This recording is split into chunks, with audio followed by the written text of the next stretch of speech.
হাতের চিকন আঙ্গুলগুলো অবিশ্রান্ত ঝাঁকড়া চুলগুলোর ভাঁজে ভাঁজে ঘুরিয়ে চলেছে বেলা। লোকটা ঘুমিয়ে গেছে প্রায় অনেকক্ষণ হলো। ঘন ঘন নিঃশ্বাসে বিস্তর বক্ষস্থল ওঠানামা করছে। বেলার এক হাতে খুব শক্ত করে ধরে রেখেছে সে, খুব যতনে। চুল থেকে হাত নামিয়ে আদ্রর গালে আলতো করে হাত ছোঁয়ালো বেলা। সেভ করা গালটায় সদ্য নতুন চাপদাড়ি গজিয়েছে। লোকটাকে আরো সুন্দর লাগছে এতে।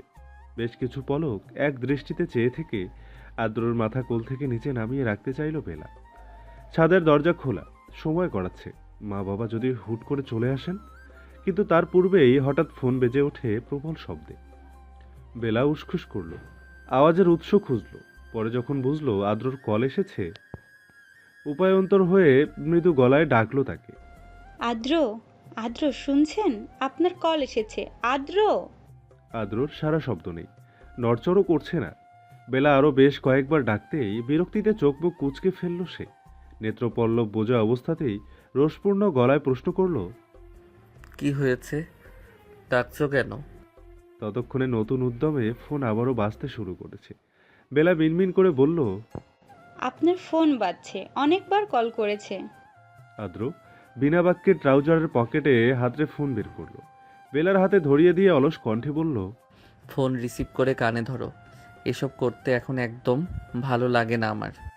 বেলা অবাক হয়ে পলক ঝাপটালো। আদ্র তখনও ঘুমে চোখ মেলতে পারছে না। তিক্ততায় বিকৃত করে রেখেছে সারা মুখশ্রী।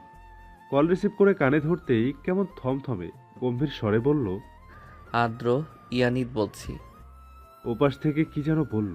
আদ্রর ভ্রুযুগল অস্বাভাবিকভাবে কুঁচকে গেল। ঘুম উবে গেল পুরোপুরি। তড়িৎ গতিতে উঠে বসে ফোনটা বেলার থেকে টেনে নিল সে। বড়সড় ধমক লাগালো। আমাকে আগে জানানো হয়নি কেন? আবারও পিনপতন নীরবতা। আধো আধো কোনো পুরুষ কণ্ঠের কান্নার আওয়াজ শুনতে পেল বেলা। চকিতে তাকালো। আদ্র আগের মতোই বলল, আসছি আমি। যেভাবে আছি সেভাবেই থাক। কান থেকে ফোন নামালো আদ্র। কপালে দুটো আঙ্গুল জোরালোভাবে ঘষে তপ্ত নিঃশ্বাস ফেলল। যথেষ্ট শান্ত থাকার চেষ্টা করে বেলার দিকে তাকালো। বলল, আমার এখন যেতে হবে বেলা। আমি তোমাকে পরে কল করব। বলে মাথা ঝাঁকিয়ে কাছাকাছি হলো সে। উষ্ণ নিঃশ্বাসের অস্থির ছোঁয়া ললাট রাঙিয়ে দিল। বেলা বিচলিত কণ্ঠে জিজ্ঞেস করল, কি হয়েছে? বিপক্ষ দল আক্রমণ করেছিল বেলা। আমার যেতে হবে। আদ্র চলে গেল। বেলা নিশ্চুপ হয়ে দেখল তার যাওয়া। কিছু ডাকলো না আর। কানে এলো মা ডাকাডাকি করছেন। আদ্র রাতে ফেরেনি বাসায়। দলবল নিয়ে ক্লাবেই ছিল। কয়েকজনকে হাসপাতালে ভর্তি করানো হয়েছে। তন্ময়ের হাত গুরুতরভাবে কেটে গেছে। বাহুর একদলা মাংস ছুরির আঘাতে কেটে ক্ষতবিক্ষত। মাথা ফেটে এলাহি কাণ্ড। বাকিদের অবস্থাও সমীচীন নয়। ক্লাব তছনছ করা। প্রয়োজনীয় ফাইল, বুকসেলফ, চেয়ার ভেঙে ফেলা হয়েছে। আদ্রর মাথা ঝিমঝিম করছে।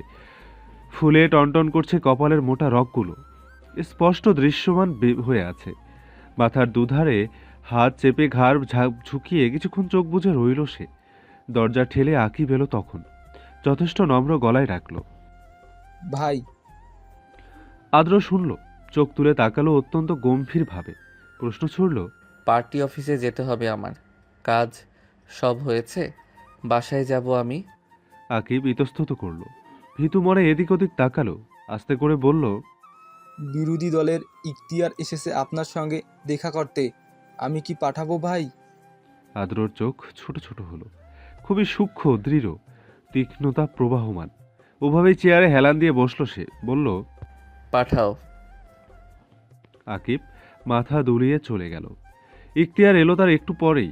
পরনে মুজিব কোট, ধূসর রঙের জিন্সের জায়গায় জায়গায় ছেঁড়া। হাতে গলায় বিভিন্ন ব্রেসলেট। মুখে বয়সের ছাপ পড়তে শুরু করেছে এখন থেকেই। আদ্র থেকে বড়জোর 7-8 বছরের বড় হবে। অনুমতি ছাড়াই সোজা আদ্রর সামনের চেয়ারে বসে পড়ল সে। নোংরা দাঁত বের করে বিশ্রী হাসল।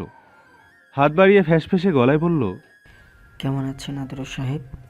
নতুন পদ ক্ষমতা পেয়ে কেমন লাগছে? আদ্রর চেহারায় কাঠিন্যতা, চোয়াল শক্ত। হাত মেলালো না সে। রাশভারী কণ্ঠে উত্তর দিল, রাতের আধারে চোরের মতো কাজ করে এখন আবার কি জন্য এসেছেন? নিশ্চয়ই পদ ক্ষমতা পেয়ে কেমন আছি তা জানার জন্য না, কাজের কথা বলুন। হাত না বাড়ানোয় অপমানে শরীরে জ্বলুনি অনুভব করলো ইখতিয়ার, তবে পরক্ষণেই তা গা ঝাড়া দিয়ে ফেলল। এমন একটু একটু অপমান সহ্য করতেই হয়, নইলে রাজনীতিতে টেকা যায় না। পরে না হয় হিসাব সমান সমান করবে। পা ছাড়িয়ে চেয়ারে হেলান দিয়ে বসলো সে। বিচ্ছিরি কণ্ঠটা আরেকটু বিচ্ছিরি করে বলল, তোমার বুদ্ধির প্রশংসা করতে হয়, কিন্তু এই জন্যই তোমাকে আমার ভালো লেগেছে অনেক। কিন্তু চোর তো রাতের বেলায় চুরি করো আদ্র সাহেব। হাতের পিঠে থুতনি ঠেকিয়ে বসলো আদ্র। ঠাট্টার সুরে বলল, তাহলে আপনি মানছেন আপনি চোর, একজন নিম্নমানের চোর? শুনেই সশব্দে হেসে উঠল ইখতিয়ার। কি বাজে শোনালো হাসিটা। মুহূর্তেই আবার হাসি থামিয়ে গম্ভীর হয়ে উঠল সে। টেবিলের উপর দুহাত রেখে বলল, ঠাট্টা মজা করে শেষ, এবার কাজের কথায় আসছি। দেখো আদ্র, তুমি না থাকলে এমপি পদটা আমারই হতো, তুমি মরলেও পদটা আমারই হবে। কিন্তু আমি তোমাকে মারবো না, আমার দলের একজন প্রধান সদস্য বানাতে চাচ্ছি। আমার ড্রাগসের ব্যবসা আছে, মানে কলেজে ভার্সিটির ছেলে মেয়েদের ড্রাগস এডিক্টেড করা আর কি। এতে ব্যবসা ভালো চলে, কিন্তু ইদানিং তোমার ছেলেপিলেরা ভীষণ সমস্যা করছে। ওদের সামলাও, মোটা অঙ্কের টাকা পাবে। আদ্রর অভিব্যক্তি আগের মতোই কঠিন, শূন্যের কোঠায়, কপালে গাঢ় ভাঁজের বলিরেখা। টেবিল থেকে কলম নিয়ে সে কিছু একটা ভাবল, হঠাৎ প্রশ্ন করে উঠল। কত টাকা? কথাটা যেন ঝংকার তুলল পুরো রুমে। নিস্তব্ধতা ডিঙিয়ে ইখতিয়ার হো হো করে হেসে উঠল, জবাব দিল, তুমি যত চাও। আমি অ্যামাউন্ট আপনাকে মেসেজ করে দিব, এখন যেতে পারেন। মনে মনে আদ্রকে গালমন্দ করল ইখতিয়ার। এত সহজে রাজি হওয়ার খুশিও হলো সে। স্বাচ্ছন্দ্যে চলে গেল সেখান থেকে। আকিব অবিশ্বাস্য চোখে তাকিয়ে আছে তখনও। আদ্রকে চিনতে পারছে না যেন। কণ্ঠস্বর থেকে কথা বেরোতে চাইছে না। ক্ষত মনে ক্ষীণ গলায় সে ডাকতে চাইল, ভাই। পশ্চিম দিকে সূর্য ডুবেছে। আকাশে ঘোর সন্ধ্যার সমাপ্তি মেদুর কালো রঙে আচ্ছাদিত হচ্ছে। শিক্ষার্থীর বাসা থেকে বেরিয়ে বেলা করিম চাচার রিকশার দিকে এগোলো। রিকশায় উঠে বসতে নিলেই তিনি হন্তদন্ত হয়ে দ্বিরুক্তি করে উঠলেন। তুমি আমার রিক্সায় আজকে উঠতে পারবা না বা? অদ্র স্যার মানা কইছে। বেলা অবাক হয়ে জিজ্ঞেস করল। কেন? পান খাওয়া লাল দাঁতগুলো বের করে হাসলেন করিম চাচা। লাজুক কণ্ঠে বললেন, ওই সামনে গাছের পিছনে অদ্র স্যারের গাড়ি খাড়াইয়া আছে, তোমারে যাইতে কইছে, যাও। বেলা তৎক্ষণাৎ সুদূর গাছের ওখানটায় দৃষ্টি ফেলালো। কালো রঙের গাড়িটা ঠিক নজরে এলো তার। করিম চাচার দিকে তাকিয়ে বিনয়ী হাসি ফিরিয়ে সে গাড়ির দিকে এগোলো। কাছাকাছি আসতেই পেছনের দরজা আপনা আপনি খুলে গেল। ঠোঁট কামড়ে একবার চারপাশটা দেখল বেলা। নিঃশব্দে আদ্রর পাশে গিয়ে বসলো। গাড়ি চলতে শুরু করেছে। আদ্র নিশ্চুপ, এক মনে অনিমেষ দেখছে বেলাকে। চোখের পলক খুব কমই ফেলছে। বেলার দিকে একদম ফিরে বসে আছে সে, অথচ চেহারায় স্পষ্ট চিন্তা, ক্লান্তি। নত মস্তকে বেলার আর নয়নে একবার তাকালো, জিজ্ঞেস করলো, কি হয়েছে? দেখছি তোমাকে। অকপটে বলা কথার পিঠে কিছু বলার সাহস হলো না বেলার। নিয়ে গেল, লজ্জা পেল, কেঁপে উঠল নেত্রপল্ল, ভারী হলো গাল। আদ্র দুর্বোধ্য হাসল, হুট করে শুধালো, আমাকে তোমার কেমন লাগে বেলা? বেলা হকচকালো, কি বলবে ভেবে পাচ্ছে না। ক্ষীণ সময় লাগিয়ে মৃদু কণ্ঠে খুব ছোট্ট করে বলল, ভালো। শুধুই ভালো? বেলা জবাব দিল না। লোকটা যে তাকে লজ্জা দিয়ে মেরে ফেলার পরিকল্পনা করছে তা ঢের বুঝতে পেরে গেছে সে। আদ্র আবারও হাসল, উঁচু গলায় ড্রাইভারকে বলল, লাইট বন্ধ করে দাও ইমরান। বাতি নিভে যায়, অন্ধকার হয় আশপাশ। সেই অন্ধকার কাজে লাগিয়ে বেলার কাঁধে মাথা রেখে হেলে পড়ে আদ্র। বেলা চমকিত হয়ে কিছু বলার পূর্বেই বলে, তোমার বাসায় কাল পরিবার নিয়ে আসছি আমি, তৈরি থেকো। কেন? বেলার কণ্ঠে বিস্ময়। আদ্র নিষ্প্রভ স্বরে বলল, বিয়ে করতে। আয়নার প্রতিবিম্বে নিজেকে দেখছে বেলা। গায়ে মায়ের ভারী শাড়ি জড়ানো, লাল রঙের। হাতে আদ্রর দেওয়া চুড়িগুলো, আদ্রর নামে সেজেগুজে থাকা তার মুখশ্রী। কপালের পাশ ঘেঁষে অ্যাক্সিডেন্টের দাগ এখনো যায়নি। হাতের কনুইয়ের ক্ষতদাগ শাড়ির আঁচলে ঢাকা পড়ে আছে। ঠোঁটে হাসি নেই, ভেতরকার দুর্বলতা, ভয়, জড়তা সব একসাথে জড়ো হয়ে দলা পাকিয়ে আছে। অস্থির লাগছে। আয়না থেকে দৃষ্টি সরিয়ে জানালার কাছে দাঁড়ালো বেলা। উকিঝুঁকি করলো আদ্রর বাড়ির ওদিকটায়। বাড়ির প্রবেশপথে ৫-৬টা দেহরক্ষী পাহারা দিচ্ছে। বাগানের ভেতরে আরও বেশ কিছু আছে। হাতে বড় বড় বন্দুক সবার, মুখে কি তীব্র কাঠিন্যতা, রূঢ় ভাব। এদের দেখেই তো শিরশির করে উঠে বেলার শরীর। আদ্রর অস্বস্তি হয় না। ভাবনার মাঝেই প্রভা বেগম রুমে এলেন। এগিয়ে এসে বেলাকে খুব করে জড়িয়ে ধরলেন, বললেন, ভীষণ সুন্দর লাগছে আমার মাটাকে। বলেই কপালে চুমু খেলেন। আবার জিজ্ঞেস করলেন, সকাল থেকে তো কিচ্ছু পেটে পড়েনি, ক্ষুধা লেগেছে, খাবার আনবো? বেলা মাথা দুলালো, অর্থাৎ খাবে না। প্রভা বেগম পরম স্নেহে মেয়ের মাথায় হাত বোলালেন। চোখে পানি এসে ধরা দিল ওনার। কান্না আটকালেন। মমতাময়ী কণ্ঠে কাতর হয়ে বললেন, দেখতে দেখতে কত বড় হয়ে গেলি বেলা। এই তো সেই দিনই মাত্র আমার কোল জুড়ে এলি, আর এখন দেখ আজকে নাকি তোর বিদায় বেলা। নেত্রকোণে জলরাশির অদৃশ্য অস্তিত্ব জানান দিতেই আঁচলের ঘষায় সেটুকু জল মুছে নিলেন প্রভা বেগম। বেলার দিকে একবার তাকিয়ে ব্যস্ত পায়ে বেরিয়ে যেতে যেতে বললেন, আজের পরিবার আসতে বেশি দেরি নেই, সেটা ভালোভাবে সামলে তুই তৈরি হয়ে থাক। অভ্যন্তরীণ পীড়াদায়ক দীর্ঘশ্বাস খুব কষ্টে বেরিয়ে এলো যেন। বেলা বিছানায় গিয়ে বসল। দোটানায় বাজেভাবে ফেঁসে গেছে তার মন। একদিকে তার নেতা সাহেবকে নিজের করে পাওয়ার তীব্র উচ্ছ্বাস, আর অন্যদিকে বাবা মা ভাই সবাইকে ছেড়ে যাওয়ার বিক্ষিপ্ত বেদনা। কলের ওপর কল আসছে আদ্রর, সব ইখতিয়ার নম্বর থেকে। আদ্র ধরল না, একটাও কেটে দিল। ফোন বন্ধ করার পূর্বে শুধু ছোট্ট করে একটা বার্তা পাঠালো, টাকা পেয়েছি, সকালে কথা হবে। ফোনটা আকিবের কাছে দিয়ে গাড়ি থেকে নামলো সে। আকিব মলিন মুখে পকেটে ভরে নিল তা। আদ্র পিছু নিয়ে হতাশ কণ্ঠে বলল, আপনি কি সত্যি ওই বেয়াদবটার সঙ্গ দিচ্ছেন ভাই? তোমার কি মনে হয়? পাল্টা প্রশ্নে ক্ষীণ ইতস্তত করল আকিব। আগের চেয়েও অধিক মলিন গলায় বলল, আমি কিছু বুঝতে পারছি না ভাই। আপনি খারাপ কিছুতে জড়াবেন না, এটা আমার বিশ্বাস। কিন্তু চোখের সামনে যা হচ্ছে সেটাও তো অবিশ্বাস করতে পারছি না। প্রতি উত্তরে কেমন করে যেন হাসল আদ্র, হালকা ঠোঁট বাঁকিয়ে। আদ্র অদ্ভুতভাবে নির্বিকার স্বরে বলল, আজকে আমার বিয়ে হচ্ছে আকিব, এমন উদাস হয়ে থেকো না তো, এনজয় ইয়োর সেলফ। বলতে বলতে কলিং বেল চাপল আদ্র। আকিব কথাটা শুনল ঠিক, কিন্তু কোনো প্রতিক্রিয়া জানাতে পারল না। আদ্রকে বেশ রহস্যজনক লাগছে তার, বুঝে ওঠার বাহিরে। ততক্ষণে দরজা খুলে গেল। সামনে আদ্রকে দেখে শাহেদ সাহেব বিস্তার হাসলেন। প্রফুল্ল কণ্ঠে জিজ্ঞেস করলেন, এত দেরি করে আসলে যে বাবা? আমরা সবাই অপেক্ষা করছিলাম তোমার জন্য। কাজী এসে গেছেন, আসো। বিয়েটা হয়ে যায় একটু তাড়াহুড়ো করেই, আয়োজন ছাড়া, আত্মীয় স্বজনহীন, খুব গোপনে। মিডিয়ার কেউ এখন অবধি অবগত নন। কবুল বলার পূর্বেও বেলার বিশ্বাস হচ্ছিল না। প্রভা বেগমের দিকে তাকিয়েছিল সে, পলক ফেলে আশপাশটা দেখছিল শুধু। সে কি স্বপ্ন দেখছে নাকি বাস্তব? মাথার উপর ভন ভন করে ফ্যান ঘুরছে, তবুও গরমে ঘাড়মাক্ত হয়ে আছে আদ্রর কপাল, ঘাড়, গলা। ভ্রু বাঁকানো, ললাট বাজেভাবে কুচকানো। লাল রঙের শার্টটির প্রথম দুটো বোতাম খুলে ফেলল সে। গলা উঁচিয়ে বলল, ফ্যানের পাওয়ার আর একটু বাড়িয়ে দাও তো বেলা। বিছানার কোণে বসে থাকা বেলা ক্ষীণ নড়ে চড়ে উঠল। নিঃশব্দে উঠে গিয়ে ফ্যানের গতি বাড়িয়ে দিল। নিজ জায়গায় এসে বসতেই আদ্র আবারও আগের মতোই অলস গলায় বলল, খুব পিপাসা পেয়েছে বেলা, পানি দাও। জগ থেকে পানি নিয়ে আদ্রর কাছাকাছি হলো বেলা। পানির গ্লাস এগিয়ে দিতেই তা নিল সে।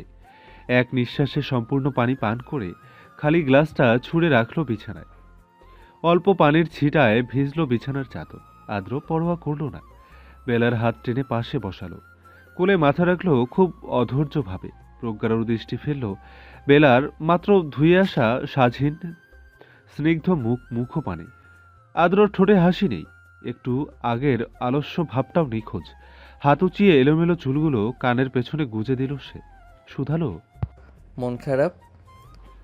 বেলা উত্তর দিল না, চুপ রইল। আদ্র আরেকটু ঘনিষ্ঠ হলো যেন। বেলার এক হাত নিজের হাতের ভাঁজে নিয়ে নিল। ধীর কণ্ঠে বলল, বেশি খারাপ লাগলে তুমি আজকের দিনটা এখানে থাকো, আমি কাল সকালে এসে নিয়ে যাব, ঠিক আছে? সঙ্গে সঙ্গে বেলা বিরক্তি করে উঠল। আমি আপনার সঙ্গে যাব। তার অকপটে বেলা নিঃসংকোচ কথার পিঠে সশব্দে হেসে ফেলল আদ্র। বিরতিহীনভাবে দীর্ঘক্ষণ। হাসতে হাসতে নেত্রপল্লব বুঝে এলো তার। বেলার লজ্জা বাড়ল, রক্তিম আভায় সিক্ত হলো গাল, অথচ বেহায়া দৃষ্টি ঠিকই একটু পরপর লোকটাকে দেখছে। কি বিশ্রী অবস্থা! আদ্রর হাসি থামাতেই বেলা মিনমিন করে বলল। একটা প্রশ্ন করি? আদ্র ভ্রু কুঁচকাল। জিজ্ঞেস করতে হবে না। বেলা আমতা আমতা করে বলতে লাগলো। রাজনীতি বাবা একটুও পছন্দ করে না।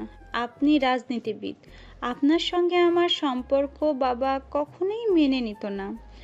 সেখানে এত সহজে আমাদের বিয়ে মেনে নিল কিভাবে? আপনি কি কিছু করেছেন? কোল থেকে মাথা সরিয়ে উঠে বসলো আদ্র, দায় সারা ভাবে বলল। আমাকে বলছো কেন? তোমার বাবাকে জিজ্ঞেস করো, উনিই বলবেন। বেলা গলায় জোর দিল। আমি আপনার থেকে শুনতে চাইছি, বলুন না। তোমার বাবার পেছনে পুরো 4 দিন ঘুরতে হয়েছে আমার। কথাটা প্রচণ্ড অসন্তুষ্ট কণ্ঠে বলল আদ্র। তার মুখ দেখে নিমিষেই হেসে ফেলল বেলা। আদ্র তীক্ষ্ণ চোখে তাকালো, হঠাৎই ঝুঁকে এলো বেলার দিকে। বেলা থমকালো। কিছু বলার পূর্বেই আদ্র দৃঢ় গলায় বলল। তবুও আমি আমার কথার নড়চড় করিনি। বেলা পলক ঝাপটালো, ক্ষীণ আওয়াজে জিজ্ঞেস করলো। কোন কথা? আদ্র গাঢ় চোখে তাকালো তখন। টেবিলে পড়ে থাকা গোলাপগুলোর দিকে ইশারা করে বলল। গোলাপগুলোর পাপড়ি পড়ে যাওয়ার আগে তোমাকে ঘরে তুলব বলেছিলাম। আমি আমার কথা রেখেছি। আদ্রর রুমে কখনো আসেনি বেলা, সুযোগই হয়নি। বিছানায় বসে পুরো রুমটা একবার পরখ করে নিল সে। বড়সড় একটা আয়াতাকার রুম, একপাশে বিশাল বুকশেলফ, পড়ার টেবিল, বিভিন্ন রং বেরঙের ফাইলের স্তূপে গোজামিল সেখানটা। দেয়ালের একপাশে মাঝারি আকারের একটা পুরাতন কাঠের ফ্রেম টাঙানো। পরিবারের সবার হাস্যোজ্জ্বল মুখশ্রী ভেসে উঠছে ফ্রেমটিতে। আদ্রর বাবাও আছেন সাথে, তবে অনেকটা দূরে হওয়ায় ক্ষীণ স্পষ্ট সবটা। কৌতূহলে বেলা বিছানা ছেড়ে উঠে দাঁড়ালো। দেওয়ালের কাছাকাছি এসে আলতো করে ছুলো ফ্রেমটা। মুজিব কোট গায়ে সম্মানের সহিত বুক ফুলিয়ে দাঁড়িয়ে আছেন আদ্রর বাবা। চেহারা অনেকটা আরুর সঙ্গে মেলে। 3 ছেলেমেয়েকে ভীষণ আদুরেভাবে আগলে ধরে রেখেছেন। প্রাণবন্ত হাসিগুলো বাস্তবিকই যেন তার সামনে জলজল করে হাসছে। আদ্র যখন 12 বছর তখন বেশ শখ করে ছবিটা তুলেছিলেন ওদের বাবা। সেই থেকে ছবিটা আদ্রর রুমেই টাঙানো। ফ্রেম নষ্ট হওয়ার পরও ফ্রেমটাও পাল্টাতে চায় না। ওখানে নাকি ওর বাবার ছোঁয়া লেগে আছে। বলেই দীর্ঘশ্বাস ফেললেন রেখা। বেলা চমকে তাকালো। রেখার মুখশ্রী মলিন, কণ্ঠে হতাশ ভাব, একরাশ আফসোস, স্পষ্ট কষ্ট যন্ত্রণা। বেলার কাছে এসে হাতের বাসন্তী রঙের শাড়িটা এগিয়ে দিলেন তিনি। কৃত্রিম হেসে বললেন। তুমি নিশ্চয়ই অনেক ক্লান্ত। এক শাড়ি পরে আর কতক্ষণ থাকবে? এটা পরে নিও, নাও। বেলা হাত বাড়িয়ে খুব সাবধানে নিল। রেখা আবার বললেন। মুখটা শুকনো লাগছে তোমার, ক্ষুধা লেগেছে? কিছু খাবে? নিয়ে আসবো? সে দ্রুত বিরক্তি করল। না না না আন্টি, মা খাইয়ে দিয়েছিল, ক্ষুধা নেই এখন। রেখা শুনলেন, মুখের মলিন ভাব যেন আরো দ্বিগুণ বাড়ল। ফ্রেমের দিকে তাকিয়ে ম্লান কণ্ঠে বললেন। আমার 3 ছেলে মেয়ের মধ্যে আদ্রই সবচেয়ে বেশি তার বাবাকে ভালোবাসতো। ছেলেটা আমার বাবার মৃত্যু সহজে মেনে নিতে পারেনি, মনে মনে কষ্ট পুষে রেখেছে। রেখার দৃষ্টি অনুসরণ করে বেলাও তাকালো। 12 বছর বয়সী আদ্রকে চিনতে তেমন অসুবিধা হয়নি তার। নেত্রকোণের সূক্ষ্ম দাগটা সহজেই চোখে পড়েছে। রেখা আচমকা বেলার হাত ধরলেন, তাকে বিছানায় বসিয়ে নিজেও বসলেন পাশে। অত্যন্ত সতর্ক কণ্ঠে কেমন কাতরতা নিয়ে জিজ্ঞেস করলেন। তোমাকে কি আদ্র কোনো রকম জোর করেছে বিয়ের জন্য? সত্যি করে বলবে বেলা, তুমি কি আদ্রকে পছন্দ করো নাকি বাধ্য হয়ে বিয়ে করেছো? বেলা ভরকে তাকায়, হতভম্ব হয়, চোখে বিস্ময়, বিমূঢ়তা। উত্তর দিতে পারে না। কণ্ঠনালীতে বিশ্রী শব্দজোট সৃষ্টি হয়। রেখার গভীর মুখপানে মায়া খুঁজে পায় সে। ছেলের চিন্তায় অস্থির হওয়া মায়ের কষ্ট দেখতে পায়। রেখা উত্তেজিত কণ্ঠে আবারও জিজ্ঞেস করেন। উত্তর দিচ্ছ না কেন বেলা? ওকে সত্যিই জোর করেছে তোমাকে? দম বন্ধ কর অনুভূতি হলো বেলার। অস্বস্তি হলো ভেতরটা। মৃদু গলায় সে কোনো মতে উত্তর দিল। জোর করিনি। তবে একা আদ্রই পাগলামি করতো না, তুমিও আগে থেকেই আমার ছেলেকে পছন্দ করতে। বিহব্বল কণ্ঠে প্রশ্ন করলেন রেখা। বেলা প্রতি উত্তর করতে পারল না, চুপচাপ রইল। তিনি আরেক দফা দীর্ঘশ্বাস ফেললেন। চোখ ভেঙে এলো যন্ত্রণায়। মেয়েটা সেদে সেদে কেন কষ্টের পেছনে ছুটছে? রাজনীতির বিশ্ব ভালো মানুষেরা আদৌ ঠিক আছে কখনো? তবুও থামলেন না তিনি, শেষ চেষ্টা করে গেলেন। খুব অনুরোধের সুরে বললেন, আদ্র তোমাকে খুব ভালোবাসে। তুমি কি ওকে রাজনীতি থেকে সরিয়ে আনতে পারবে বেলা? ও তোমার কথা শুনবে, ওকে একবার বলবে। বেলা পলক ঝাপটালো। নেত্রের অদৃশ্য ফ্রেমবন্দি আদ্রর কৃত্রিম ছবিগুলো ভেসে উঠল সামনে। টেলিভিশনে দেখানো গর্বে ফুলে ওঠা দাম্ভিক নেতার উচ্ছ্বাসিত মুখশ্রী হানা দিল মস্তিষ্কে। সে দখল, আদ্রর ভাষণ দেওয়ার সময়কার আনন্দ, চোখের সেই গভীর প্রশান্তি। তপ্ত নিঃশ্বাস ফেলে বেলা নমনীয় কণ্ঠে বোঝালো, আমি বললে উনি হয়তো রাজনীতি ছেড়ে দেবেন আন্টি, কিন্তু এতে কি উনি শান্তি পাবেন? বরং মনের কষ্ট আরও বাড়বে। রাজনীতি করে উনি আনন্দ পান, সেই আনন্দ ছিনিয়ে নিতে চাইলে হয়তো উনি আমার উপর বিরক্ত হতে পারেন। কি দরকার আন্টি, উনি যেভাবে আছেন সেভাবেই থাক না। ভবিষ্যৎ সম্পর্কে তো আমরা কেউ জানি না। ওনার বাবার মতন ওনার পরিণতি নাও তো হতে পারে, তাই না? বেলা তাকালো রেখার দিকে। রেখার ভাবগতি বোঝা যাচ্ছে না। তিনি কিছু বলবেন তার পূর্বে আদ্র ঢুকল রুমে, অনেকটা শব্দ করে। পায়ের ধূপধাপ আওয়াজ কানে লাগছে খুব। রেখা দ্রুত বিছানা থেকে উঠে দাঁড়ালেন, ছটফট কণ্ঠে বললেন, এসেছিস? আয়াজ কোথায়? ক্ষুধা লাগলে নিচে চলে যাস, ফ্রিজে কেক আছে। ড্রেসিং টেবিলের সামনে দাঁড়িয়ে আদ্র হাত ঘড়ি খুলে রাখল। সেসবের উত্তর না দিয়ে অতি শান্ত স্বরে প্রশ্ন ছুড়ল, তুমি প্রেশারের ওষুধ খেয়েছো? চলে যাওয়ার আগে বেলার মাথায় সস্নেহে হাত বুলিয়ে দিলেন রেখা। দুর্বল হেসে বললেন, হ্যাঁ, পরের বার থেকে মা বলে ডাকবে কেমন? প্রতি উত্তরে হালকা মাথা দুলালো বেলা। রেখা হন্তদন্ত পায়ে চলে গেলেন। মুখের মলিন ভাব ঢাকার ঢের চেষ্টা করলেন, অথচ বেলা ঠিকই বুঝতে পারল ওনার মনের অবস্থা। ক্লান্তিতে বেলা একেবারে গোসল করেই বেরুলো। আদ্র বিছানায় শুয়ে ফোন চাপছিল। পরনের লাল শার্টটি পাল্টে সাধারণ একটি টি শার্ট পরে আছে সে। পেশিবহুল ফোলা বাহুগুলো যেন ইচ্ছে করে দেখিয়ে রেখেছে, আকর্ষিত করতে চাইছে খুব। বেলা চোখ সরিয়ে নিল। দক্ষিণের বড় জানালা গলিয়ে প্রবাহমান তেজি বাতাস আনাগোনা করছে। কি ভীষণ শীতল ঠান্ডা। শরীর ছুতেই জায়গাটা শিরশির করে উঠল যেন। দাঁতে দাঁত চেপে আসলো। আদ্র এক পলক তাকালো সেদিকে, বলল, ওখানে দাঁড়িয়ে আছো কেন বেলা? এদিকে আসো। লজ্জায় অস্বস্তিতে পা নাড়ছে তার। খুব ধীরস্থিরভাবে সে বিছানার এক কোণে পা উঠিয়ে বসল। আদ্রর দিকে তাকাতেই দেখল লোকটা ভ্রু বাঁকিয়ে কেমন তীক্ষ্ণ দৃষ্টিতে দেখছে তাকে, বিরক্তির স্পষ্ট ভাঁজ কপালে। বেলা দ্রুত অন্যদিকে তাকালো, জিজ্ঞেস করলো, কি করেছি আমি? এভাবে তাকিয়ে আছেন কেন? আদ্র উত্তর দিল না। কিছুক্ষণ অসন্তোষ চোখে দেখতে দেখতে হঠাৎই চোখের দৃষ্টি গাঢ় হয়ে উঠল। দৃঢ়ভাবে প্রেয়সীর মাথা থেকে পা অবধি খুব সময় নিয়ে দেখল সে। কোমরের আশপাশটায় স্থির হতেই শুকনো যন্ত্রণা তৈরি হলো বক্ষে, অসহনীয়। স্নিগ্ধ বেলাকে ভীষণ পবিত্র মনে হলো তার। তার হাত টেনে নিজের পাশ ঘেঁষে বসালো। ব্ল্যাঙ্কেট পুরো শরীরে সুন্দর করে ছড়িয়ে দিয়ে নির্বিকার সুরে বলল, বিয়ে তো হয়েই গেছে, এখনো তোমার দূরত্ব খেলা শেষ হয়নি। হলে বলবে, তোমাকে ছুঁয়ে দিব। বেসামাল অদ্ভুত কথার পিছে ভয়ঙ্কর লজ্জায় জড়সড় বেলা। কম্পায়মান সর্বাঙ্গ। মিনমিন করে সে বলল, আপনি এত খারাপ কেন? তুমি খারাপ বানালে কেন? পাল্টা প্রশ্নে হকচাকালো বেলা, ইতস্তত করল। আর নজরে দেখল লোকটাকে। পকেট হাতড়ে কি যেন বের করছে সে। অত্যন্ত গম্ভীরভাবে বেলার হাত টেনে নিয়েছে। আঙ্গুলের ভাঁজে খুব যতনে একটা আংটি পরিয়ে দিয়ে বলল, এই রাতে নাকি স্ত্রীদের কিছু দিতে হয়, আয়াজ বলেছে। আমি জানতাম না, কিছু আনিও নি। ওই আংটিটা দিয়ে বলেছে তোমাকে যেন পরিয়ে দেই। এটা ওর পক্ষ থেকে তোমার জন্য উপহার। বেলা এক পলক তাকালো আংটিটির দিকে। কারুকাজের নিপুণতা খুব সূক্ষ্মভাবেই মন কেড়ে নিচ্ছে, অথচ বেলার অনুভূতি শূন্য। আদ্র দেয়নি বলেই হয়তো। চোখ বুজে ছোট্ট হামি দিয়ে উঠল বেলা। ক্লান্তিতে ঘুম আসছে, চোখের পাতা মিলিত হতে যাচ্ছে তীব্রভাবে।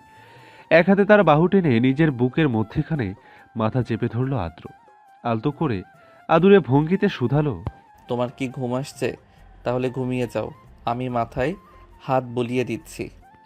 বেলা যেন আরও লেপ্টে গেল প্রেমিক পুরুষটির মাঝে। বিনা বাক্যে চোখ বুঝল। নীরবতা রইল প্রায় অনেকক্ষণ। বাহিরে কোলাহল নেই, সুদূরে কোত্থেকে যেন নাম না জানা পাখির ডাক শোনা যাচ্ছে। নভস্থলে তারাদের প্রখর মেলা। বেশ কিছুক্ষণ পর আদ্র নিষ্প্রভ স্বরে বলল, তোমার কাছে আমার একটা উপহার পাওনা রইল বেলা। নিকষ কৃষ্ণ আধার ডিঙিয়ে সূর্যের অতপ্তহীন কিরণ চারিদিকে ছড়িয়ে পড়ছে। পাখিদের কিচিরমিচির আওয়াজ প্রবল কোলাহল সৃষ্টি করছে। এয়ার কন্ডিশনের তীব্র শীতল স্পর্শে প্রিয়তমের বুকের উষ্ণতায় জড়সড় হয়ে লেপ্টে আছে বেলা।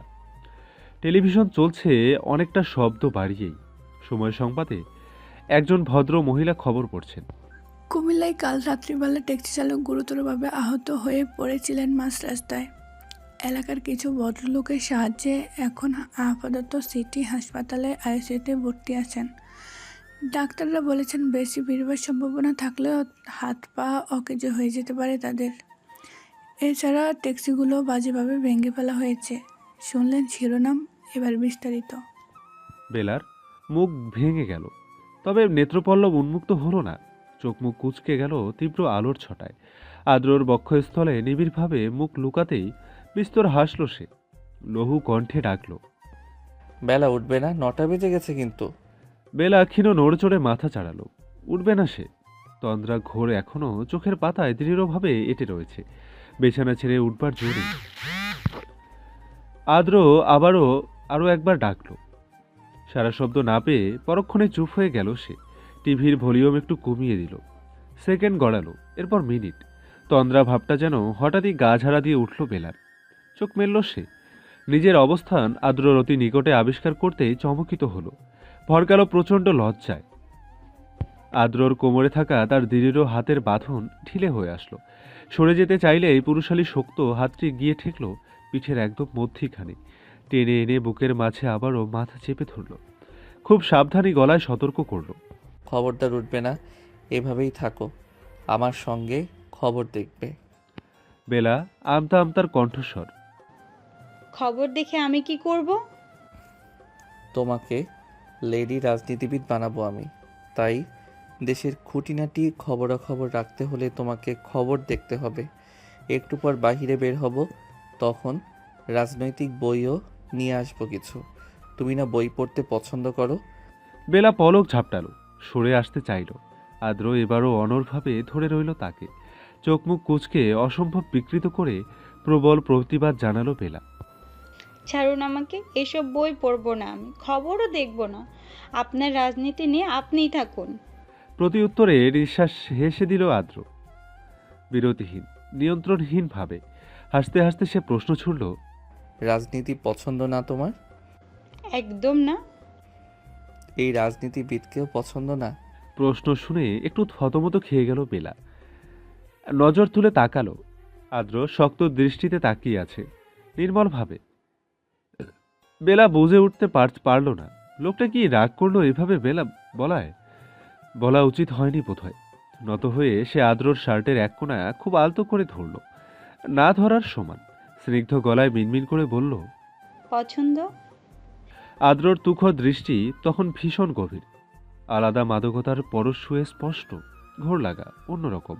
হাত উঁচিয়ে বেলার গাল ছুলো নিষ্প্রভ ভাবে। ধীরস্থির কণ্ঠে শুধালো, অথচ আমার মতো পছন্দ তুমি কখনোই করতে পারবে না বেলা। থেমে থেমে নিঃশ্বাস নিচ্ছে বেলা। আদ্রর দিকে তাকানোর সাহস নেই। লোকটার চাহনি মারাত্মক, বেশিক্ষণ তাকিয়ে থাকা যায় না। জাদুকরের মতো সম্মোহন করে ফেলেই নিমিষেই। আর নজরে একবার টিভির দিকে তাকালো সে। বিজ্ঞাপন শেষ হয়ে এখন আবারও ওই ট্যাক্সি চালকগুলোর সংবাদ দেখাচ্ছে। কি বীভৎসভাবে মেরেছে তাদেরকে।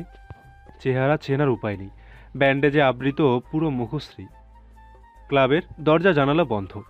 বড়সড় রুমটায় এখন শুধু আদ্র, আকিব আর ইখতিয়ার বেশ অসন্তোষ চোখে আকিবকে দেখছে বারবার, যেন আকিবের উপস্থিতি ঠিক পছন্দ হয়নি তার।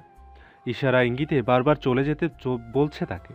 আকিব বুঝতে একটু সময় নিল, পরক্ষণই নিজ থেকে বলল, আমি তাহলে আসছি ভাই, আপনারা কথা বলুন। কাগজের খড়খড় শব্দে দরজা খুলে তা আবার বাহির থেকে আটকে চলে গেল আকিব। ইখতিয়ার এবার সরাসরি মুচকি হেসে তাকালো আদ্রর মুখপানে, অথচ তার ভেতরটা আদ্রর জন্য কালো বিষে ভরে আছে। নিজ স্বার্থ না থাকলে কবে এই নেতার দাপট বের করে জঙ্গলে লাশ ফেলে আসতো তার ইয়ত্তা নেই। ক্ষীণ চাটুকারি তার রেশ ধরে ইখতিয়ার তার কর্কশ কণ্ঠটা মোলায়েম করার চেষ্টা করলো। কেমন আছো আদ্র সাহেব? টাকা পেয়ে ভুলে গেলে কল ধরছো না, না মেসেজ? পাশের এলাকার কলেজটাতে তো কাল থেকে ড্রাগসের বেচার কথা, ভেবেছো কিছু এ বিষয়? তোমার ছেলেদের আসতে বলেছিলাম, ওরা তো এলো না। আদ্রর নির্লিপ্ত সুর। আসবে, কাল ঠিক সময়ে পাঠিয়ে দেব আমি। ইখতিয়ার টেবিলে জোরে থাবা মারল, হো হো করে হেসে হাসলো বিশ্রী কণ্ঠে, বলল, এই না হলে নেতা।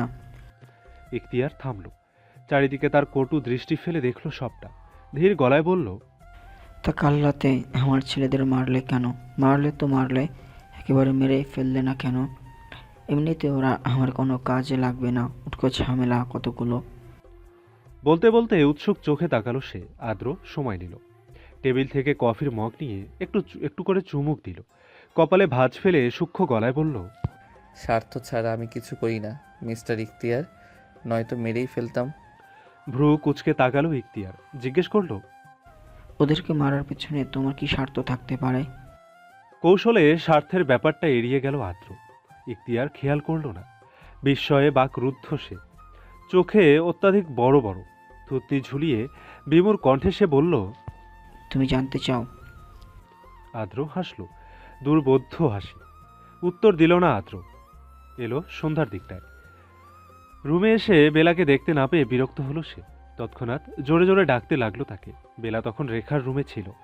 আদ্রর ছোটবেলার বিভিন্ন ঘটনা বলছিলেন তিনি। বেলা মন দিয়ে শুনছিল। হঠাৎ আদ্রর উচ্চস্বরে চেঁচিয়ে ডাকার শব্দে হকচকালো সে, অপ্রস্তুতভাবে তাকালো রেখার দিকে। রেখা মুচকি হাসলেন। ক্ষীণ লজ্জায় মিইয়ে গেল বেলা। তিনি বললেন, যাও, ডাকছে তোমাকে, পরে রেগে যাবে নয়তো। এসির তাপমাত্রা কমিয়ে শার্টের বোতাম খুলছিল আদ্র। পিপাসায় কাতর তার গলদেশ, চক্ষুদয় বিরক্তিতে কপাল কুচকানো, ঘামে লেপ্টে বাজে অবস্থা।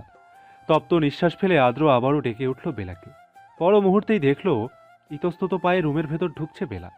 তার থেকে ভীষণ দূরত্ব রেখে দাঁড়ালো। মৃদুস্বরে জিজ্ঞেস করল, ডেকেছিলেন? আদ্র উত্তর দিল না, পাল্টা প্রশ্ন করল, কোথায় ছিলে? মায়ের রুমে। আমি বাসায় আসলে একটু আশেপাশে থাকবে, ঠিক আছে? এবারও মাথা দুলায় বেলা। আদ্র চেয়ে রয় নিষ্পলক। মেয়েটা অতিরিক্ত লজ্জা পায়। তার লজ্জাবোধ, কথা ঠিকভাবে বলতে পারে না, জড়তা কাজ করে, তার দিকে ঠিকভাবে তাকাতেও পারে না, সর্বদা দৃষ্টি নামিয়ে রাখে। এই সাধারণ মেয়েটার মাঝে আছে কি আসলে? ক্ষণে ক্ষণে আদ্র খুব বাজেভাবে আটকে যাচ্ছে, বের হওয়ার সাধ্যি নেই।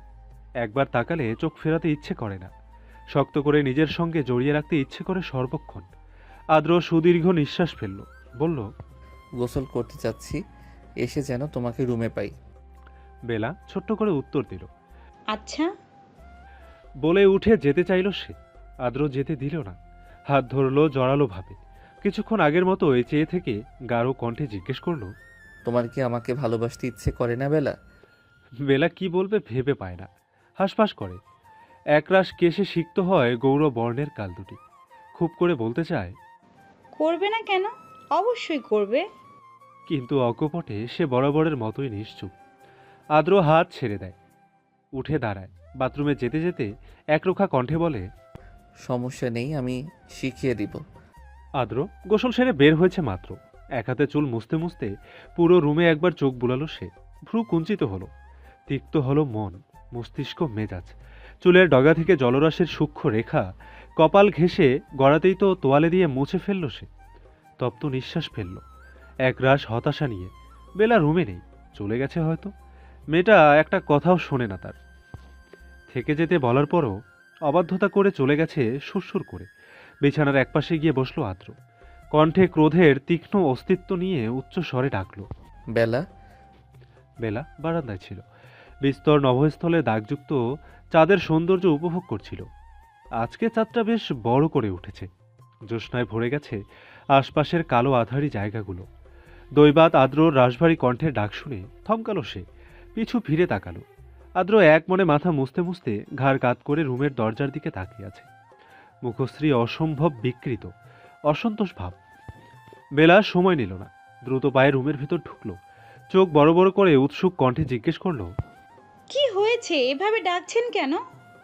আদ্র একটু বিস্মিত হলেও তার চেহারায় বিন্দু মাত্র প্রকাশ পেল না। স্বাভাবিকভাবে সে প্রশ্ন করলো, তুমি এতক্ষণ বারান্দায় ছিলে? হ্যাঁ, তোমাকে আমি বিছানায় বসে থাকতে বলেছিলাম, বারান্দায় গেলে কেন? আদ্রর গম্ভীর প্রশ্নের পিঠে অবুঝ চোখে চেয়ে রইল বেলা। উত্তর দিতে পারল না। ভেজা তোয়ালে বিছানায় ছুঁড়ে মেরে হঠাৎই মাথা নিচু করে ঝুঁকল আদ্র। ঘাড়ের পেছনে হাত বুলালো ব্যগ্রভাবে। অধৈর্য কণ্ঠে ভীষণ অতৃপ্তি নিয়ে বলল, তুমি আমাকে পাগল বানিয়ে দিচ্ছ বেলা, অধৈর্য করে ফেলছো। বেলার অবুঝ নেত্রজোড়ার পরিবর্তন ঘটল। লাজুক গালগুলো ভারী হলো, নেত্রপল্লব লেগে আসতে চাইল যেন। বার কয়েক পলক ঝাপটে সে দৃষ্টি নোয়ালো, মৃদু স্বরে বলল, আপনি দুপুর থেকে কিছুই খাননি, খাবেন না? আমি নিয়ে আসবো। হুম, তোমার সঙ্গে থাকতে চাইছি এখন। নিঃসংকোচ সুপ্ত বাসনা বেলাকে আরো লজ্জায় মিইয়ে দিল। আড়ষ্টতা জেকে ধরল। আদ্র দীর্ঘশ্বাস ফেলল, প্রগাঢ় গলে বলল, তুমি এত লজ্জা পাও কেন বেলা? আমার মতো লজ্জাহীনের মুখে সামান্য থেকে সামান্য কথাও আটকায় না, সহ্য করতে পারবে তুমি? বেলা আর বসে থাকতে চাইল না। লোকটা পাগল হয়ে গেছে নিশ্চিত। কি সব বলি আওড়াচ্ছে।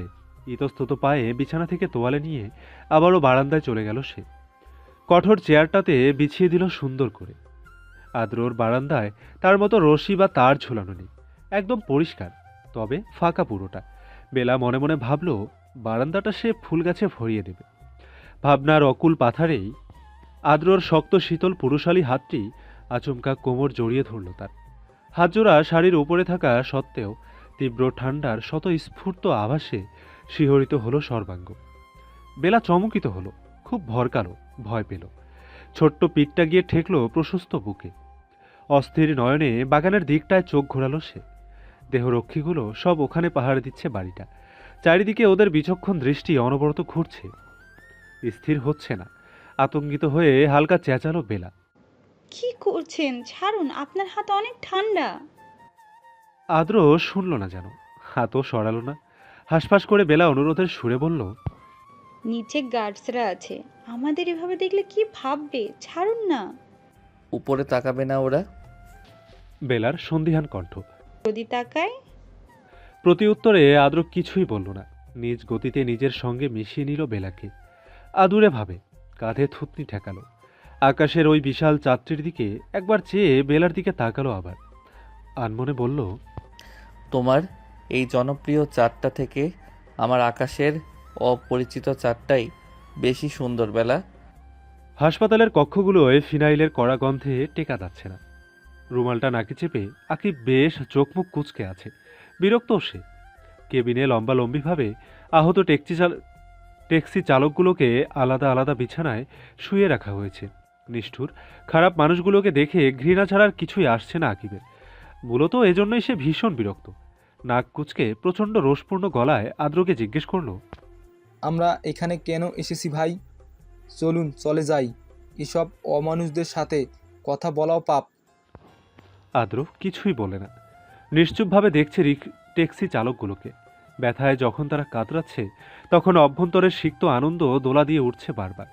প্রশান্তি কাজ করছে মনে, মস্তিষ্কে। এদের মাঝের জনকে আদ্র বেশ ভালোভাবেই চেনে। 5 জন মেয়েকে ধর্ষণ করার মামলা আছে ওর উপর।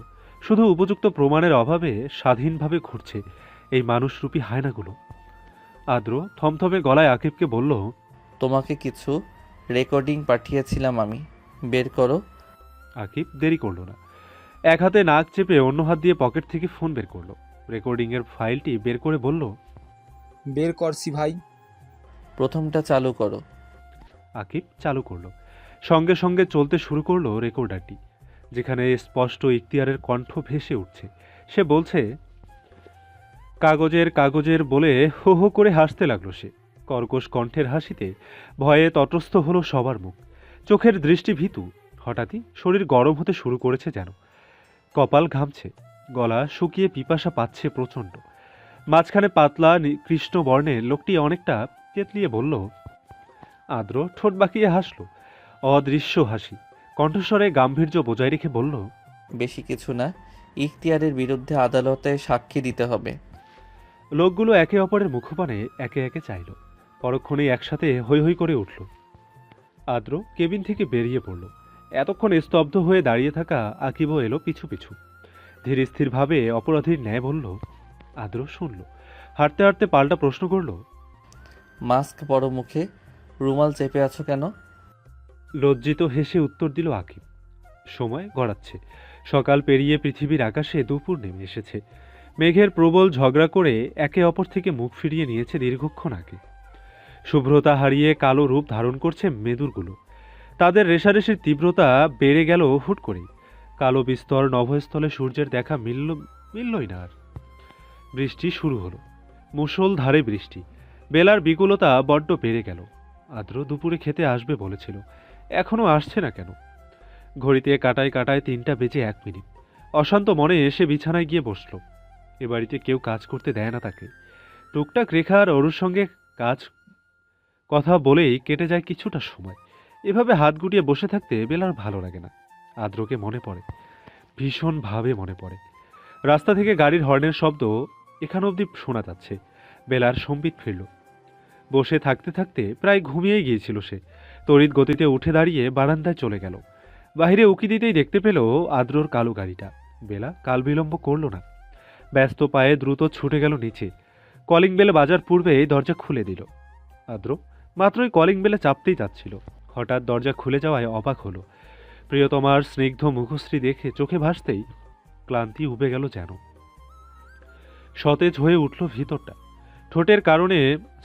ঠোঁটের কোণে মুচকি হাসির রেখা দেখা দিল। বেলা কিছু পলক তাকিয়ে সরে দাঁড়ালো। আলতো স্বরে বলল, ভেতরে আসুন। আদ্র ঢুকলো। ড্রয়িং রুমে বসে থাকা আয়াজের দিকে তাকালো একবার, খুব আস্তে করে বলল, রুমে আসো। আসছি। আয়াজ ফোন চাপছিল। আদ্রকে দেখে সরাসরি তাকালো, তাড়াতাড়ি ডাকলো, ভাই শোন, কথা আছে তোর সঙ্গে। আদ্র তখন সিঁড়ি দিয়ে চলে যাচ্ছিল প্রায়। আয়াজের কথায় দাঁড়ালো, ভ্রু বাঁকিয়ে প্রশ্ন ছুড়ল, কি?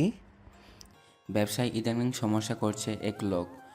কোন ইখতিয়ার নাকি কি অবৈধ কাজ করতে চাইছে তোর বিপক্ষ দলের, মনে হয় ওর আউট করতো।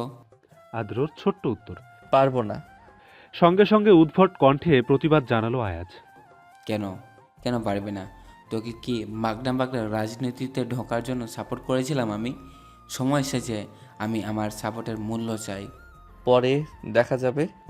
চলে যাওয়ার আগে আদ্র আবারও বেলাকে ইশারা করলো রুমে আসার জন্য। তা দেখে আয়াজ পেছন থেকে খুব চেঁচালো, ইশারায় কথা বলছিস কেন? আমি দেখাবো না মানে করছিস? নিজে তো বিয়ে করলি নি, আমার মতো নিরীহ মানুষটাকে এমন লোক দেখাচ্ছিস। তুই চৈতির সঙ্গে আমার বিয়েটা হতে দিই, অসভ্য আমিও হতে জানি। আয়াজের কথা থামল না।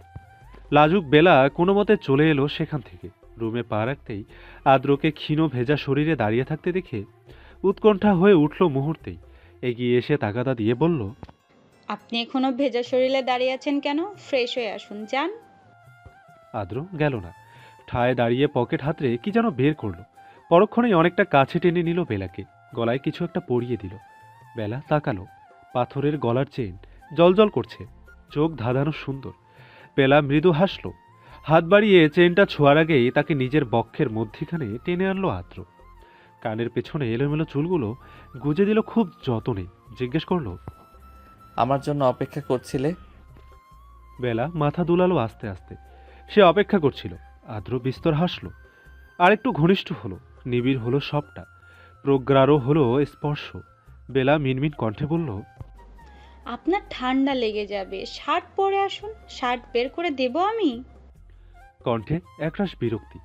সন্তুষ্টি ভাব নিয়ে আদ্র উত্তর দিল, শার্ট টার্ট পাল্টাতে ইচ্ছে করছে না, এদিকে আসো, চুল মুছে দেবে।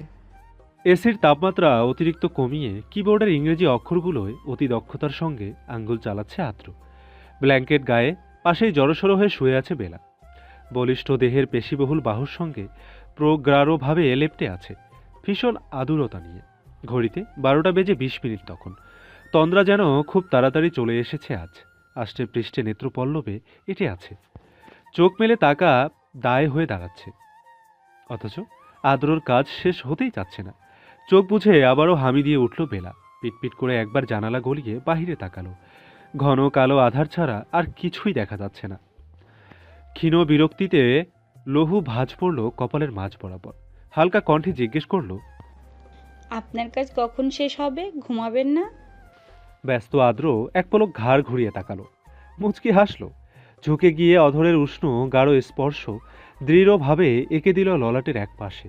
পরক্ষণেই তীব্র আলোয় ভরা ল্যাপটপের স্ক্রিনে দৃষ্টি স্থির করে ফেলল, বলল, তোমার কি ঘুম এসেছে? এলে ঘুমিয়ে যাও। কাজটা শেষ করতে আরও আধা ঘন্টা লাগবে আমার। জেগে থেকো না, ঘুমাও। বেলা একদমই শুনল না যেন।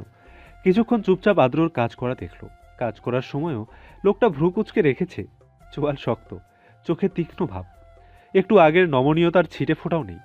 নেত্রকোণের কাটা দাগটা স্ক্রিনের সরাসরি আলোয় জলজল করছে যেন। আদ্র চুল কেটেছে, আগের থেকে অনেকটা ছোট দেখাচ্ছে ঝাঁকড়া চুলগুলো। মসৃণ গালকে অমসৃণ করা খোঁচা খোঁচা দাড়িগুলো হালকা ঘন হয়ে গজিয়েছে, ওষ্ঠযুগল মৃদু নড়ছে। বেলা চেয়ে রইল, আনমনে বলল, আপনি চুল কেটেছেন?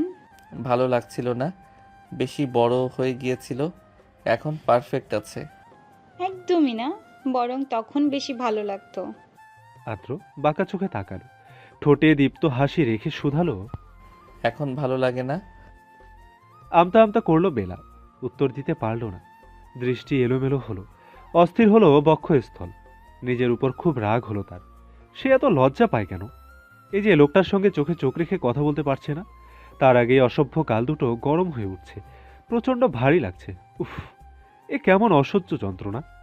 আদ্র বেলার কেশবহুল মাথায় আলতো হাত বুলালো, কোমল স্বরে বলল, শুধু শুধু জেগে আছো কেন? ঘুমিয়ে যাও বেলা। বেলা অবুঝ মেয়ের ন্যায় বলল তখন। আপনার বুকে মাথা না রাখলে আমার ঘুম আসে না। ঠোঁটের কোণে লেগে থাকা অল্প হাসিটা বিস্তর হলো।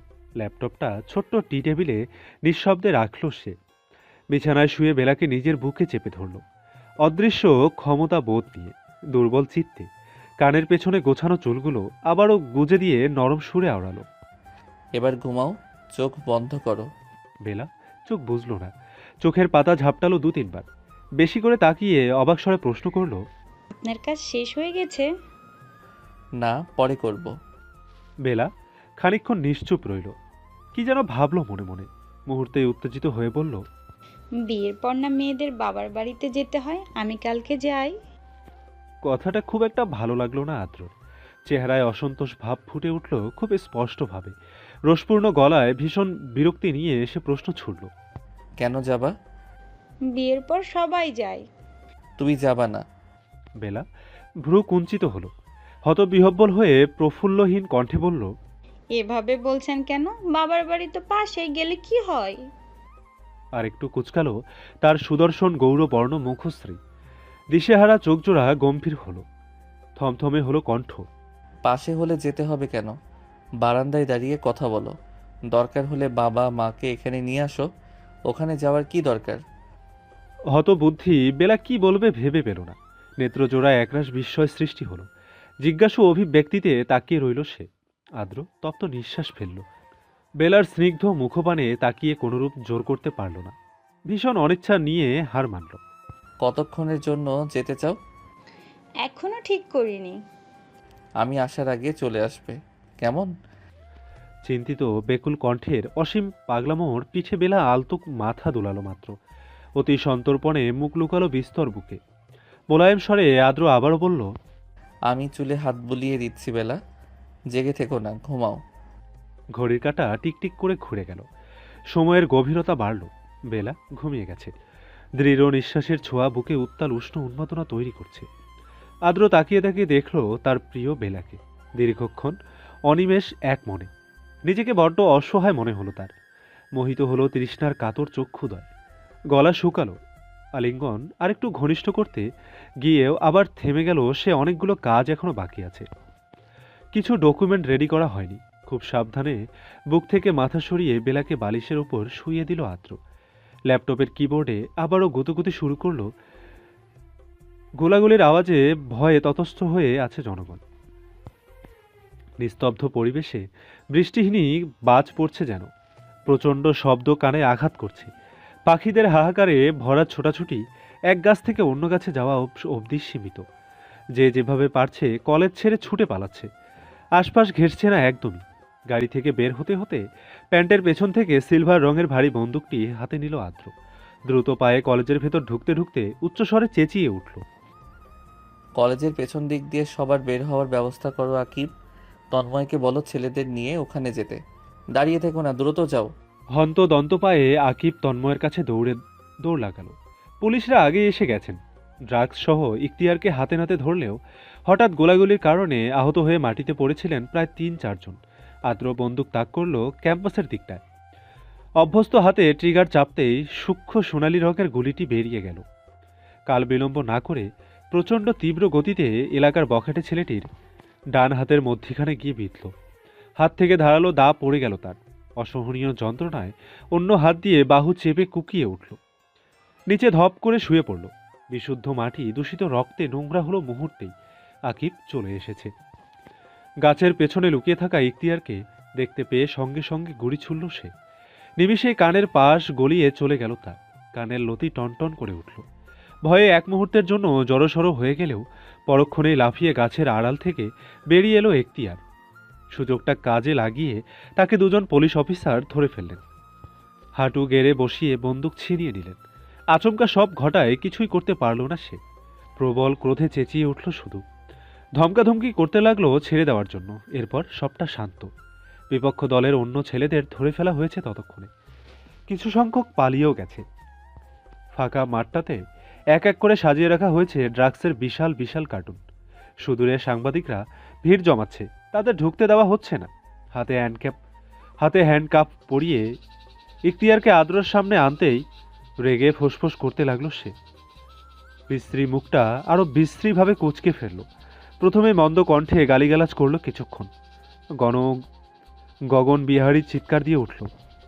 কাজটা তুই ভালো করিস না আদ্র। তোর বাপের মতো তোকেও যন্ত্রণা দিয়ে মারবো। আমি ছাড়বো না কাউকে। মাত্র 2 দিন লাগবে আমার জেল থেকে বের হইতে। তারপর দেখব তুই কি করিস। তোর না একটা প্রেমিকা আছে, সাবধানে দেখে রাখিস। বলা তো চাই না, মন চাইলে তুলেও আনতে পারি। ইখতিয়ার থামল। মুখ থেকে একদলা থুতু ফেলল মাটির সবুজ সতেজ দুর্বা ঘাসে। অনেকটা তাচ্ছিল্য করেই বিকৃত হেসে আকিব তৎক্ষণাৎ কনস্টেবলের উদ্দেশ্যে ধমক লাগালো। সমস্যা কি আপনাদের? একে নিয়ে এখনো দাঁড়িয়ে আছেন কেন? তামাশা করতে চাচ্ছেন নাকি দেখাতে? তাড়াতাড়ি এই নোংরা লোককে নিয়ে গাড়িতে যাচ্ছেন না কেন? ইখতিয়ার চলে গেল। গাড়িতে ওঠার পূর্বে আবারও তাকালো আদ্রর দিকে, সেই চালাক চতুর চোখে। ঠোঁটে অসহ্যকর হাসিটা। আদ্র কঠিন নেত্রে তাকিয়ে রইল শুধু, কিছুই বলল না।